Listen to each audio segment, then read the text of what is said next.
A religião, ela utiliza dois dos principais fatores para conseguir controlar ou mover multidões. Quais são esses fatores? O medo e a esperança. Esses são os fatores que conseguem mover assim quantidades absurdas de pessoas. Ou seja, se você seguir o que a palavra do meu Deus fala, você vai para o paraíso, esperança. Se você não seguir, você vai para o inferno, medo. Então, essa é uma forma muito eficaz de controlar multidões. Até hoje é, sempre foi e sempre será. Os humanos eles têm essa necessidade de ter um vilão, para ter um propósito de, o que é que eu vou fazer? Eu preciso combater o mal. Inclusive a gente vê isso nos filmes, vê isso em diversos lugares. É preciso que haja um antagonista para poder haver um protagonista, entende? E vice-versa. Então, esse é um fator que é determinante na questão da religião. O problema é que existem diversas contradições que envolvem isso. Para começar, a religião ela é apenas uma opinião. Como assim, Flávio? Existem diversas religiões ao redor do mundo. Se uma delas estiver certa, todas as outras necessariamente estarão erradas. O conteúdo de cada religião é uma opinião, nada além disso. Por exemplo, a mitologia grega, que foi criada muito antes do cristianismo, que eu vou falar mais do cristianismo que eu conheço um pouco mais. É o que no ocidente aqui é o mais famoso, né? A mitologia grega ela foi criada muito antes do cristianismo. A questão é que hoje a gente chama de mitologia grega, mas antigamente era uma religião. Assim como um dia o cristianismo pode ser chamado de mitologia cristã, ou mitologia protestante, no caso do protestantismo, ou mitologia budista, entendeu? Tudo depende da crença, da opinião de cada povo daquela época. Existem algumas semelhanças entre a mitologia grega e o cristianismo. Por exemplo, na mitologia grega existia o deus principal, que era Zeus, e os deuses menores, que eram, por exemplo, Ares, Poseidon, Afrodite, enfim, aqueles deuses menores ali. E no cristianismo existe o deus principal, que é Deus, e existem os santos, que equivalem aos deuses menores aqui. Como, por exemplo, São Pedro. São Pedro é como se fosse um Poseidon, porque Poseidon era o deus dos mares. E São Pedro é o protetor dos pescadores e protetor da chuva, digamos assim, é quem comanda a chuva. Afrodite era a deusa do amor. Aqui pode ser considerado Santo Antônio, que é o santo casamenteiro. Então, sempre existe essa correlação entre a mitologia grega e o cristianismo. O cristianismo ele não foi criado do nada. Há essas semelhanças entre a mitologia grega e eles. Flávio, e a questão dos milagres, como é que você explica isso? Vamos lá. Existe algo chamado efeito placebo, muito conhecido pela ciência.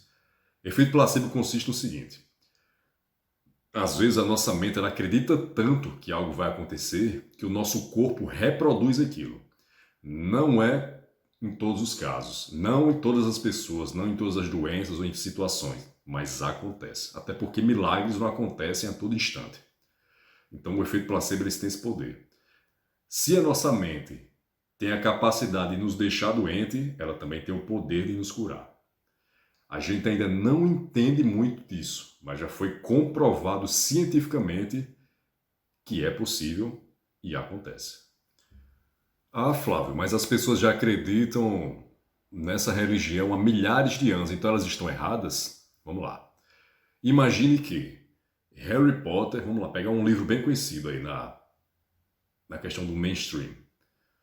Imagine que Harry Potter ele foi criado há milhares de anos, ninguém sabe ao certo quem escreveu, não tem o autor certo. E ao longo desse tempo, as pessoas constroem templos e baseiam suas vidas de acordo com aquelas histórias. Você pode ter certeza que ao redor do mundo teria muita gente acreditando que Harry Potter existiu. Muita gente acreditando em magia e naquele moído todo. Então, o fato de ter sido escrito há milhares de anos, o fato de ninguém saber ao certo quem escreveu, o fato de as pessoas serem ensinadas a adorar aquilo ao longo de sua vida, ao longo de gerações e gerações, faz com que elas acreditem sem questionar. Na maioria das vezes, claro. Então, Flávio, no fim das contas, Deus existe ou não existe? E a grande verdade é que eu não sei. Não sei. E ninguém sabe. Acreditar é diferente de saber. Por exemplo, há pessoas que acreditam que extraterrestres existem, mas elas não sabem.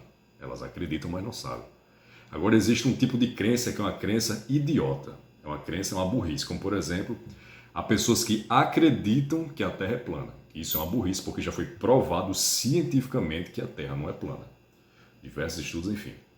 Então, existe uma crença burra e existe uma crença justificável. Que no caso a crença religiosa é uma crença justificável. Totalmente aceitável. Na minha opinião, Deus existe. Eu não sei, mas eu acredito nisso. Por que eu acredito nisso? Vamos lá. Imagine que a minha mão é uma linha do impossível, certo? Tudo que está nessa linha aqui, tudo que está nessa linha é impossível de acontecer, não tem como. A vida, ela está duas linhas, vou botar aqui, duas linhas acima do impossível, certo? A vida inteligente, que somos nós humanos, está apenas uma linha acima do impossível. Então, nada é mais raro, nada é mais impossível de acontecer do que nós humanos. Falando agora cientificamente, vamos falar de probabilidade. Probabilisticamente falando, o ser humano ele não deveria existir. Nós não deveríamos existir. E mesmo assim estamos aqui. Então, a probabilidade de Deus existir é tão pequena quanto a nossa. E ainda assim aqui estamos. É tudo tão maravilhoso, tudo tão perfeito, tudo tão encaixado, que não tem como ser acaso. Até a matemática duvida disso. Quem sou eu para achar que é mentira? Entende? Eu não sei, mas eu acredito. O fato de eu acreditar não significa que eu associo tudo o que acontece no mundo à vontade de Deus, não. Não. Isso aí é querer romantizar a crueldade ou toda a parte boa do ser humano. Como, por exemplo, se acontece uma atrocidade com uma criança, não existe isso de, não, o plano de Deus foi que aquilo ali acontecesse. Deus escreve certo por linhas tortas. Tudo besteira isso aí, na minha opinião. Assim como, fulaninho conseguiu salvar tal pessoa. Aquilo foi um ato da pessoa, não foi Deus que ajudou, não. Inclusive é nisso que eu acredito. Eu acredito em Deus, mas Ele nos deu a dádiva, o benefício, o privilégio do livre-arbítrio. Ele nos permitiu fazer tudo o que a gente desejar, tudo. Então, se Ele influenciasse, se Ele dissesse assim, se Ele fizesse, nos ajudasse nas pequenas coisas, isso seria manipulação. E Deus não manipula ninguém. Porque se Ele tentasse nos ajudar, se tudo fosse porque Ele queria que acontecesse, tanto o bem quanto o mal seria responsabilidade dele. E não é. Tudo isso é nossa responsabilidade. Tudo que acontece aqui é por culpa nossa. Tudo, tudo. Ou por mero acaso de alguma situação natural. A questão do livre-arbítrio é tão forte no ser humano que nós somos capazes de retirar nossas vidas. Só o ser humano consegue tirar a própria vida. Somente. Porque por causa da questão do livre-arbítrio. Nenhum animal, nenhum outro tipo de vida possui livre-arbítrio. Todos eles são movidos pelo instinto. Nós somos movidos um pouco pelo instinto, mas também pela força do pensamento, pela questão do pensamento, do livre-arbítrio. No fim das contas, não importa se você acredita ou não acredita que Deus existe. No fim das contas, você só precisa saber que nós somos o ser, nós somos tudo de mais raro que existe no universo. O ser, a coisa, chame do que quiser, mais rara que existe somos nós. Então valorize isso. Toda vez que você pensar em fazer alguma besteira, de estar triste porque sua vida não está indo do jeito que você quer, lembre-se disso. Você, eu, todos nós somos a coisa mais rara do universo. Nada é mais raro do que nós. Então faça as coisas acontecerem. Se você segue ou não a Bíblia, não importa. Você só tem que saber o seguinte: faça o bem e não tente prejudicar ninguém. Só isso. Viva a sua vida, corra atrás dos seus projetos e não tente prejudicar ninguém no seu caminho. Pode ter certeza que você terá uma vida boa. Se você quer seguir os ensinamentos da Bíblia, ok, tem muita coisa positiva lá. Mas se você não quer seguir e ainda assim você quer fazer coisas boas, também é válido. Deus também ama você. Então, é nisso que eu acredito. Até mais.